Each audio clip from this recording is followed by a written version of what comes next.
Okay. Hey guys, this is Jeff Kashat, the Jeep Realtor. It's been a while since I've done any kind of videos. I haven't done a whole lot on YouTube, but I'm just going to try and pick this back up, especially since I have a little time on my hands being deemed non-essential and stuck at home like many of you guys are. So I have a 2020 Jeep Gladiator Rubicon Launch Edition with the 8.4-inch screen and Alpine stereo. And it's not bad, but I'm a former car audio guy and I like good sound. So I've been, surfing the net and doing things and stuff like that to try and come up with some ideas. Had some audio laying around that I had from previous projects that didn't get used or were removed for whatever reason. And I stumbled upon this item right here. This is the Metra JP-1014. And what this, for those of you guys that don't know, what this does is it allows you to remove the factory enclosure that's in the lower driver and passenger side of the dash that used to on the JKs house a 6.5-inch speaker that you could remove and put in easily an aftermarket speaker, a better speaker. But on the JL and JT, I haven't seen this firsthand because I haven't taken mine apart yet. But from my understanding, they switched it over to a 4-inch speaker, significantly smaller speaker, still in an enclosure, but with a port in it. And there aren't a lot of direct fit stuff, so you have to modify it. This allows you to directly drop in anywhere from a 6 and 3/4 inch speaker into these enclosures and then replace the factory enclosure. You do reutilize the wiring that's the factory wiring plug in there. And then if you are using aftermarket speakers, they do include an adapter harness, which is also available separately. And that's, where's the part number? 72-6514. My plan originally, I'm gonna move this out of the way now. My plan was originally not to bother with this, that I picked these up on Amazon, and these are the Kicker Mopar upgrade speakers. I think their part number, let me check, 77 Kick 10. These things have been around for a while. I think I used these previously in my JK at one point, and they're pretty good. They're definitely an upgrade versus the factory speaker. They don't have a tweet. They're just a paper dome, I believe, or just cheap, smaller magnet. Actually, I got a set of those for comparison.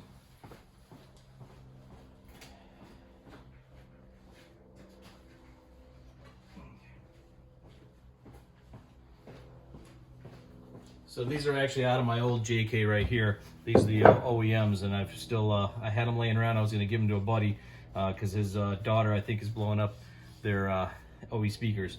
So now this is what you would get factory on a JK, and then this would be the upgrade.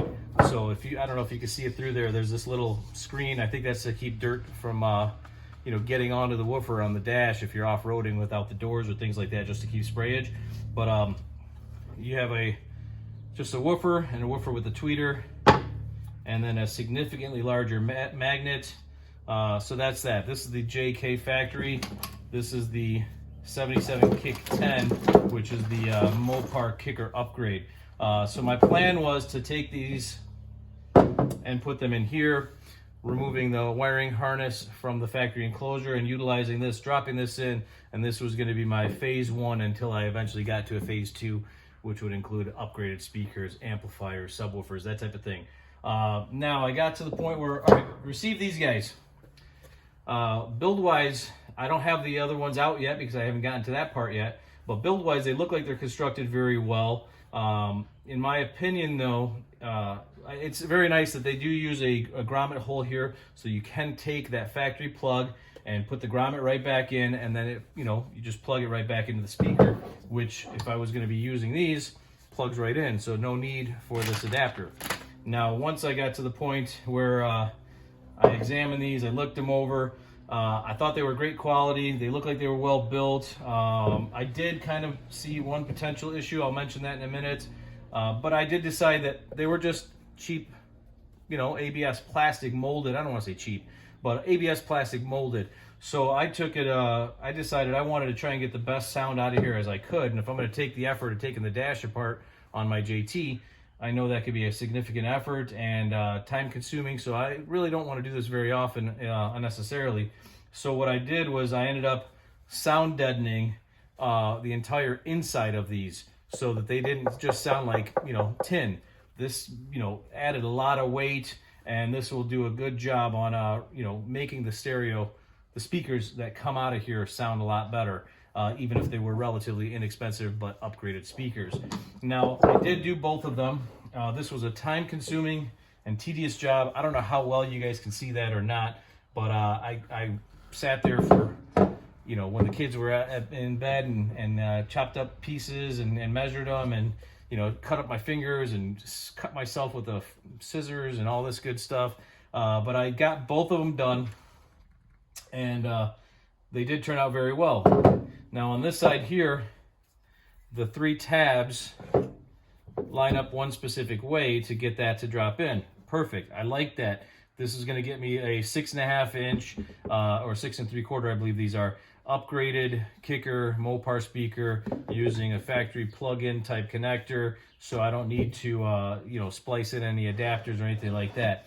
Now I got to this one here. This, I believe, is the passenger side one, and I saw this being a possible issue right out of the gate, but I was hoping, I guess I probably should have test fitted before I did anything. I just assumed since that they had the tab, the holes for specifically to mount these type of speakers, that they took into consideration that it would fit this type of speaker on both enclosures. Maybe different aftermarket ones that maybe don't have as big of a basket or a magnet on the back, they'll be fine.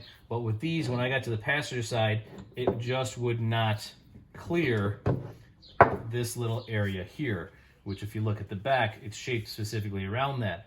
I thought about actually getting my heat gun out, heating this out, pushing it out from the inside to get it to have a little bit of a bow to put the speaker in. But I honestly figured that they must have shaped it this way for a reason for when it installs, that they're, otherwise why wouldn't they have just given it more over here? So I'm going to hold off on that until I do get to the point of getting the dash apart, getting them out, and seeing what's going on where these actually mount. If there's room to do that, I may heat this up and mold it out and then, go from there. But what I tried to do was, because, when the sound deadening was put in, I had a lot of different layers going on in here to try and make it nice, and I wanted to build it up good. I started to cut and remove some of the layers of sound deadening material that I used. And I used Second Skin. I'd seen some reviews on it. It looked like a good product, and it was a lot less. Well, not a lot less. It was less expensive than some of the other companies I had used before, products I knew of. So I gave it a try, and I'm overall I'm happy with that. I like the black color instead of the silver color. It cut easy. It forms well. I did do it inside with room temperature, stuff like that. So there we got that. Once I realized I had the issue with these, I started looking to see. Potentially with this one, I started to look to see what I had in my warehouse, so to speak, as far as aftermarket speakers. I saw that I had 2 boxes of JL Audio C3 650, so I was excited. I was like, hey, great. I'll use one set in the dash, and I'll use one set in the rear. When I went to pull them out, one box was actually empty. I must have left those in my old XJ that I had, Cherokee XJ, that is. So only one set of these. Now I wanted to use these in here because I thought I would put the tweets right in them and maybe hide the crossover in there if it fit. But this is like a composite. But this composite basket, along with this, I don't know if that's the actual magnet or a magnet cover, were just simply too large. So that still would not fit in on the passenger side. It drops right in on the driver's side, but not on the passenger side. So if you guys are going to pick these up, I do highly suggest that you just, make sure that you're looking for something that has a, smaller magnet, maybe a neodymium, I can't even speak today, neodymium magnet, or just a smaller magnet. Some of the higher end speakers are going to have just too big of a basket and too big of a magnet. It won't fit into the passenger side of the Metra JP-1014. So I'm going to put that aside. I also did end up having, sitting around the house, a set of JL Audio C5. I believe these are the 650s, and these are, I think they're considered an oversized 6.5. Let me check the box. 6.5 inch. Okay, so this is a component set. It comes with its own tweeter and crossover. These in the driver's side one, driver's side one dropped right in. And the screw holes almost line up. I may open those up and actually use some speed clips that came with the speakers. And this will give me screws as well as clips, if I can get it open. So what we have here is these little guys here, speed clips. I don't know if you guys are all familiar with them or not.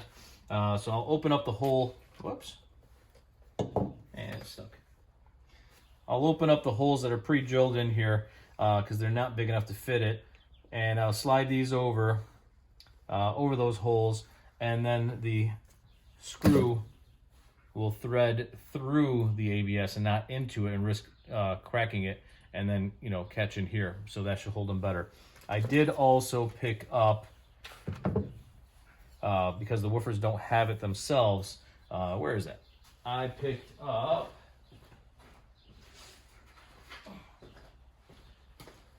this foam tape weather stripping. This was a highly recommended one on Amazon, and it was, this will go onto the back and be cut to length, so that when I do put these in here, there will be a good seal from the woofer to there to keep that air in there, almost like creating an actual, you know, like a mini subwoofer enclosure. It'll just sound better that way. So that's what I got right now, guys. My next step, look, again, I'm new to this, you know, not Facebook, sorry. I'm new to the YouTube video and live video and stuff like that. I've done it for real estate for years, but a little bit different because I'm walking through talking about a home. In this case now I'm talking about these. So I don't know how to cut and edit and all that good stuff. And I'm gonna pause it here or stop it here.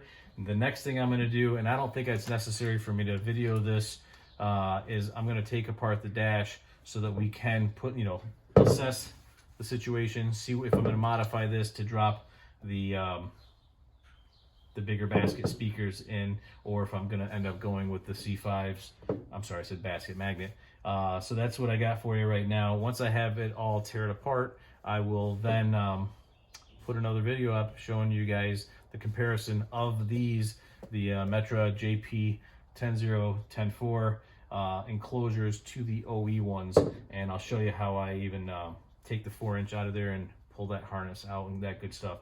So I hope this was a little bit informative for you guys. If you guys do have a JL or JT Gladiator, 18 and up on the JL and 20 and up on the Gladiator, and you guys are thinking about upgrading the speakers, I've seen other videos where people actually modified the factory enclosures and removed the 4 and you know, made a new front piece before these were released or they knew about them. So I'm glad I didn't do that, because this did save a whole lot of time, even though I did take the extra step. So thank you guys. I hope you enjoyed it.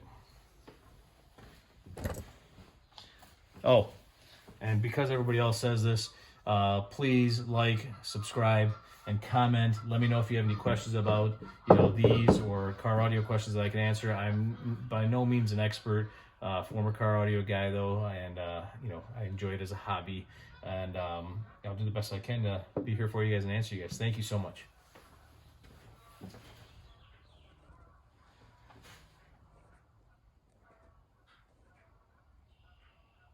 What the heck? It's not stopping.